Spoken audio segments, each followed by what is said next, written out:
Diễm xin chào cô chú, anh chị, các bạn và các em. Tiếp tục mùa trung thu năm nay, Diễm chia sẻ một công thức bánh trung thu nướng thập cẩm rất là ngon. Đó là bánh trung thu tôm sốt XO, một món sốt rất nổi tiếng của Hồng Kông. Trong video Diễm chia sẻ rất là chi tiết, mình cứ làm theo từng bước thì chắc chắn mình sẽ làm được những chiếc bánh trung thu thiệt là ngon. Bây giờ mình cùng vào bếp nướng món bánh trung thu này với Diễm nha.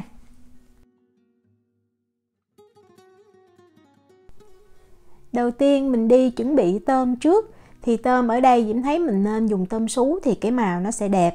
Và tôm mình lột vỏ nè, mình lấy sạch cái đường chỉ đen ở giữa lưng tôm. Công thức này mình cần 200g tôm đã lột vỏ và làm sạch nha. Bây giờ mình ướp vào tôm 10g đường. Đường sẽ giúp cho thịt tôm nó giòn, nó thơm ngon hơn. Mình trộn lên cho thật là đều nha, cho tới khi mà mình thấy đường tan hết và tôm nó ra tí xíu nước đó. Là như vậy. Rồi mình để yên ở đây cho tôm nghỉ 15 phút. Bánh trung thu tôm sốt XO thì không thể nào thiếu sốt XO được nha. Như Diễm giới thiệu ở đầu video thì đây là món sốt nổi tiếng của Hồng Kông. Mình cân ra đây là 20g sốt. Thì sốt này công thức Diễm đã làm video chia sẻ rồi. Cái link cách làm thì Diễm để ở phần miêu tả nha. Còn nếu mà mình không tự làm thì mình cũng có thể mua sẵn, nhưng mà mình mua sẵn thì cái mùi vị và chất lượng thì nó không thể nào so sánh bằng mình tự làm được. Mình cho 20g sốt XO này vào chung với tôm sau khi tôm đã nghỉ 15 phút rồi. Trộn thật là đều. Rồi bây giờ mình mang tôm mình đi nướng. Vì tôm này cái số lượng ít, vì vậy Diễm cho vào trong nồi chiên không dầu mình nướng cho nó tiện. Nếu mà mình không có nồi chiên không dầu thì mình cho vào trong lò nướng, mình tăng thêm 20 độ C. Hoặc là không có lò nướng nữa, mình có thể cho lên bếp, mình cháy tôm cũng được nữa. Nồi chiên không dầu thì mình bật nhiệt độ là 180 độ C, 356 độ F và mình nướng trong thời gian là 10 phút. Còn nếu mà mình nướng bằng lò nướng thì mình nướng ở nhiệt độ là 200 độ C ha, cũng thời gian 10 phút luôn. Sau 10 phút thì mình sẽ thấy tôm nó chín và nó chuyển sang cái màu cam vàng rất là đẹp. Con tôm nó co lại và nó hơi khô chút xíu.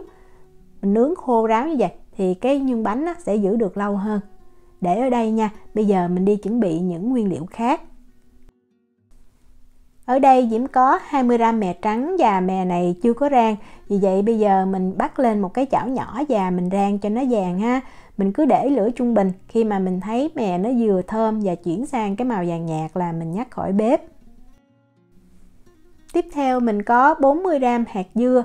Hạt dưa này là loại hạt dưa xanh, mình dùng hạt dưa trắng cũng được. Rồi mình cũng cho vào trong chảo nè, mình rang lên, cũng giữ lửa trung bình, rang cho nó vừa vàng thơm là nhắc khỏi bếp liền. Và Diễm có thêm ở đây là 40g hạnh nhân cắt lát. Nếu mà mình không có thì mình có thể thay bằng hạt dưa luôn cũng được ha. Nhưng mà Diễm thấy dùng hạnh nhân nó ngon hơn. Mình cũng cho vào chảo, hạnh nhân nó nhanh cháy đó. Vì vậy mình rang sơ thôi. Vừa thơm là mình nhắc khỏi bếp liền. Tiếp theo mình có 80g hạt điều. Cái hạt điều này thì nó đã rang rồi. Vì vậy mình chỉ cắt nhỏ thôi. Cắt nhỏ như vậy để khi mà mình vo nhân cái viên nhân nó mới chắc, nó không bị rời rạc. Tiếp theo ở đây là 60g mứt hạt sen. Mứt hạt sen thì Diễm cũng cắt nhỏ luôn. Nếu mà không có mứt hạt sen thì mình có thể thay bằng cái đu đủ khô, mứt đu đủ sấy khô cũng được. Thêm một nguyên liệu nữa đó chính là lạp xưởng, mình cần 60g. Lạp xưởng này thì Diễm thấy mình nên hấp sẽ ngon hơn ha. 2 cây lạp xưởng này thì Diễm hấp ở lửa trung bình trong thời gian là 20 phút thì Diễm thấy lạp xưởng chín ngon. Sau khi hấp chín rồi thì mình cắt hạt lựu. Mình cắt làm sao cho những cái nguyên liệu nó bằng nhau thì cái nhân mình ăn mình sẽ thấy nó đều, nó ngon. Tiếp theo mình có 50g mỡ đường. Mỡ đường thì cái cách làm Diễm đã chia sẻ công thức rồi. Diễm để link ở phần miêu tả video nha. Đó, mình thấy mỡ đường và lạp xưởng cái kích thước mình cắt làm sao cho nó bằng nhau là được. Rồi bây giờ mình mang tôm mình đi cắt nhỏ luôn ha. Mình cắt hạt lựu đó, như Diễm nói đó, mình cắt cho nó bằng với lạp xưởng và bằng với lại mỡ đường. Đó là như vậy. Rồi mình lấy một cái thao to chút, bây giờ mình đi trộn nhân nha. Đầu tiên mình cho mè rang nè. Tiếp theo là hạt dưa đã rang. Hạnh nhân cũng đã rang. Hạt điều mình cắt nhỏ. Hạt sen mình cũng đã cắt nhỏ. Và Diễm có thêm ở đây là 40g mứt bí. Mứt bí tạo cái độ giòn và thơm nữa, còn nếu mà mình không có thì mình có thể thay bằng các loại mứt khác, nhưng mà nên có mứt bí thì sẽ ngon hơn. Tiếp theo mình cho lạp xưởng đã cắt hạt lựu vào. Rồi mỡ đường nè. Và tôm mình cũng đã cắt hạt lựu mình cho vào chung luôn. Diễm cho thêm vào đây là 1g bột ngũ vị hương là 1 muỗng cà phê. Bột ngũ vị hương thì Diễm dùng hiệu này ha. Mình làm bánh trung thu thì mình dùng hiệu này, Diễm thấy nó thơm. Rồi mình đeo bao tay vào, mình trộn cho tất cả những cái nguyên liệu khô này nó đều với nhau. Để cho cái nhân nó thơm, đồng thời giữ cho nhân nó có cái độ ẩm á, thì Diễm có thêm 40g mứt cam chanh gừng. Đây là cái hiệu mà Diễm dùng nè. Còn nếu mà mình không tìm được cái loại này đó thì mình cứ cho mứt tắc hoặc là mứt vỏ cam, mứt vỏ chanh cũng được luôn nha. Nhưng mà cái này nó dạng mứt dẻo á, thì làm cho cái nhân nó ẩm nó ngon hơn. Mình cho vào chung với lại những nguyên liệu khô mình đã trộn đều. Rồi mình cân ra 80g sốt XO mình cho vào. Lưu ý là mình không có nên lấy cái dầu nhiều nha, chỉ lấy cái phần cái thôi. Rồi Diễm có thêm 10g dầu hào nè. Tiếp theo là 10g dầu mè. Rồi mình trộn cho tất cả những nguyên liệu đều với nhau. Thì như Diễm nói đó, sốt XO á, mình không có nên lấy cái phần dầu nhiều nha, quan trọng là cái phần cái đó, như vậy nó mới ngon. Để cho nhân nó kết dính và có cái độ dẻo thì Diễm có 80g bột bánh dẻo. Lưu ý là mình dùng bột bánh dẻo nha, không dùng bột nếp rang, tại vì bột nếp rang á, không có tạo cái độ dẻo và nó có cái mùi bột sống nữa. Cái bột bánh dẻo này á, thì mình chia làm 2 cho tới 3 lần. Đầu tiên mình cho 1/3 vào, mình trộn đều, sau đó mình tiếp tục mình cho thêm. Như vậy thì Diễm thấy nó dễ đều, nó bao đều những cái nguyên liệu hơn. Sau khi mình trộn bột đều rồi thì mình cho vào đây 10g rượu mai quế lộ. Rượu mai quế lộ vừa tạo mùi thơm, đồng thời cũng có cái tính sát khuẩn đó. Rồi cuối cùng mình cho nước, thì lượng nước Diễm có lưu ý là mình cho từ 100 cho tới 120g nước. Nếu mà mình thích cái nhân nó khô ráo á, dễ làm thì mình cho 100g nước. Còn nếu mà mình thích cái nhân nó dẻo, nó mềm á, thì mình cho 120g. Thì 120g nước á, lúc mà mình vo xong cái nhân nó hơi mềm, mình tạo hình bánh khó hơn. Vì vậy nếu mà mình làm chưa có quen thì mình nên cho 100g nước. Cái này là Diễm cho 120g thì mình thấy vừa trộn xong thì cái nhân chưa dẻo đâu, mình đợi chừng 2-3 phút á, thì nó sẽ dẻo, nó mềm. Đó, mình bóp á, thấy rất là dẻo. Như vậy á, cái bánh mình để 4-5 ngày, cái nhân nó vẫn dẻo, rất là ngon. Còn nếu mà mình thích nhân khô ráo thì mình cứ cho 100g nước thôi. Và cho vào giữa nhân á, thì mình có 10 cái lòng đỏ trứng muối. Cái này là đã hấp chín nha. Diễm hấp ở lửa trung bình trong vòng 10 phút. Làm bánh thì Diễm thấy mình hấp trứng á, cái trứng nó sẽ giữ ẩm ngon hơn. Với lượng nhân này á, thì Diễm chia làm 10 phần bằng nhau. Mỗi viên nhân á, là 85g. Mình sẽ làm được 10 cái bánh ha. Mình bóp nhân cho tròn lại như vậy. Sau đó mình tạo một cái lỗ ngay giữa để mình cho trứng muối vào ngay giữa đó. Thì như vậy khi mà mình cắt cái bánh ra, cái trứng nó nằm ngay giữa, nhìn nó đẹp hơn. Đối với lại bánh trung thu á, thì cái tỷ lệ nhân á, và vỏ là 2 nhân và 1 vỏ. Nhưng mà bánh nướng thập cẩm á, thì thường á, mình sẽ làm cái bánh nó nhỏ hơn cái khuôn chút xíu, thì khi mình đóng bánh xong sẽ đẹp. Vì vậy á, Diễm làm cái bánh hôm nay là 150g, nhưng mà Diễm dùng cái khuôn á, là 180g. Đó, mình vo lại cho tròn và mướt như vậy nha. Mình vo sẵn 10 cái viên nhân như vậy, rồi mình lấy màng bọc thực phẩm á, mình bọc kín lại. Trong thời gian này mình đi trộn bột. Làm bánh trung thu truyền thống á, thì mình cần nấu nước đường. Nhưng mà nếu mình không có thời gian, mình muốn làm liền thì Diễm thấy mình có thể thay thế bằng những cái loại syrup. Ví dụ như cái này là để ăn pancake nè. Hoặc là mình có thể dùng mật ong. Hoặc là mình dùng cái đường thốt nốt ăn kiêng như video vừa rồi Diễm có chia sẻ đó. Hôm nay thì Diễm thử dùng cái nước đường mà để ăn pancake. Thì Diễm thấy mình làm cái bánh nó lên màu cũng rất là đẹp. Mình cần 200g nha. Tiếp theo là 20g lòng đỏ trứng gà, 50g dầu ăn. Và để cho cái vỏ bánh nó có cái mùi thơm, đồng thời cái màu vàng cam đẹp á, thì mình có thêm 10g bột kem trứng. Nếu mà mình không có thì mình bỏ qua, mình có thể thêm vào vỏ bánh tí xíu bột ngũ vị hương hoặc tinh chất vani cũng được, rồi chút xíu màu mà màu kho cá thì cái màu lên cũng đẹp. Mình khuấy cho thật là đều nha, lưu ý là mình phải khuấy đều như vậy cho bột kem trứng nó tan, đồng thời dầu nó cũng hòa đều nữa. Rồi mình cho bột mì vào.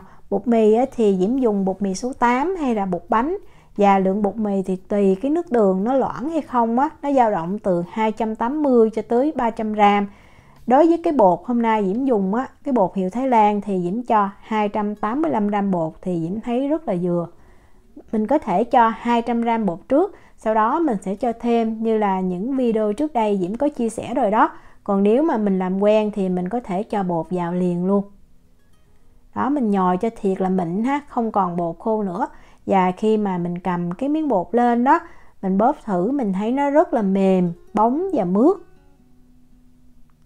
Như vậy, nhưng mà nó không có chảy. Như vậy thì bột quá mình bao vào nhân rất là dễ dàng. Đồng thời cái bột nó cũng mềm, nó ngon, nướng nó không có bị mất nét. Mình dùng màng bọc thực phẩm, mình đậy bột kín lại, mình để cho bột nghỉ 30 phút nha. Sau khi bột nghỉ được 30 phút rồi thì bây giờ mình đi tạo hình. Tùy mình làm quen hay không thì nếu mà mình làm chưa quen mình nên cân 55 gram bột. Còn nếu mà mình làm quen và mình thích cái vỏ nó mỏng thì mình cho 50 gram. Nhưng mà 50 gram thì cái vỏ nó rất là mỏng, nhưng mà Diễm thích như vậy. Đó, mình bóp bột cho nó mướt nha. Rồi sau đó mình xe cái bột cho nó tròn. Để xuống và mình ấn cho bột dẹp. Thì dưới cái trọng lượng nhân này Diễm thấy mình ấn bột có cái đường kính khoảng 10 cm là được nha. Cầm cái miếng bột lên nè. Rồi mình cho nhân vào ngay giữa, úp lại. Rồi từ từ mình miết cái miếng bột cho nó phủ gần như là còn 1/3 cái viên nhân hoặc là 1/4. Mình lật lên. Cái nhân này Diễm làm 120 gram nước, vì vậy nó mềm và nó dẻo. Và cái vỏ Diễm cũng chỉ làm 50 gram thôi. Cho nên là lúc mà mình đóng bánh thì mình thấy cái vỏ bánh nó hơi mỏng, nhưng mà như vậy Diễm thích hơn, ăn nó sẽ ngon hơn. Còn nếu mà mình làm chưa quen thì mình cứ làm cái vỏ bột nó dày hơn chút. Mình bao bột hết 10 cái viên nhân ha, rồi mình mới đi đóng bánh. Thì như Diễm nói hồi nãy đó, Diễm dùng cái khuôn này là 180 gram cho cái bánh 150 gram. Hoặc là mình dùng khuôn 150 gram cũng được, nhưng mà cái bánh nó sẽ căng hơn. Mình lấy khoảng 2 muỗng canh bột mì số 8 hoặc bột bánh để mình làm bột áo. Rồi mình bao bột đều hết nè. Bao bột thật là đều như vậy. Và mình lựa chỗ nào mà cái bột nó dày nhất thì mình sẽ để cái mặt bánh. Như vậy mình đóng cái hoa băng nó đẹp hơn. Lót một cái tờ giấy nướng bánh bên dưới nè, để cái viên bột lên. Và mình đóng, mình dùng khuôn lò xo thì mình đóng rất là dễ dàng. Ấn xuống một cái, mình lấy lên là cái bánh nó ra luôn. Nếu mà mình áo bột đầy đủ, như vậy là xong.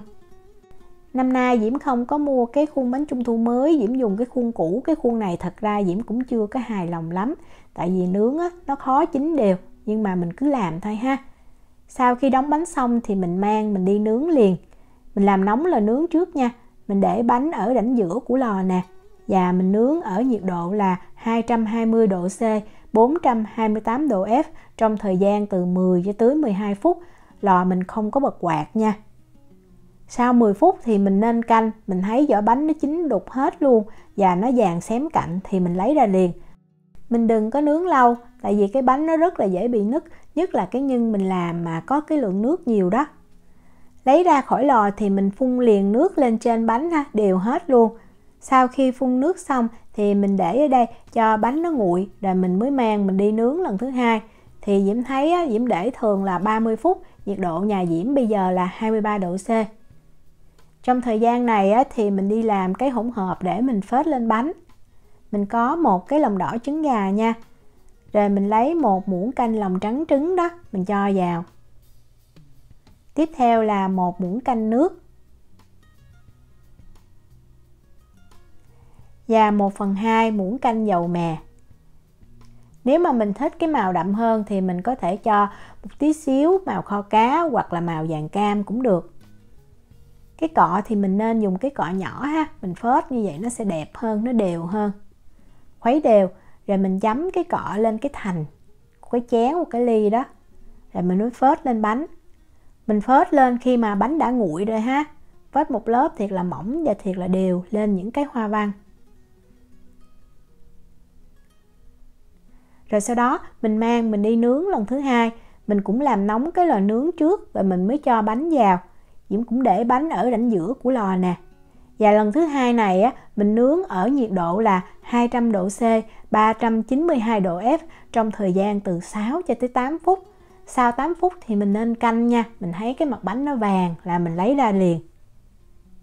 Bánh thập cẩm á, thì Diễm chỉ nướng 2 lần thôi và Diễm thấy rất là ngon rồi, không cần phải nướng lần thứ ba. Mình để ở đây cho bánh nguội ha. Sau khi bánh nguội thì mình cho vào trong hộp hoặc là mình bọc kín lại để sang ngày hôm sau là bánh sẽ lên màu đẹp. Đây là bánh mà Diễm đã nướng để nguội được 2 tiếng.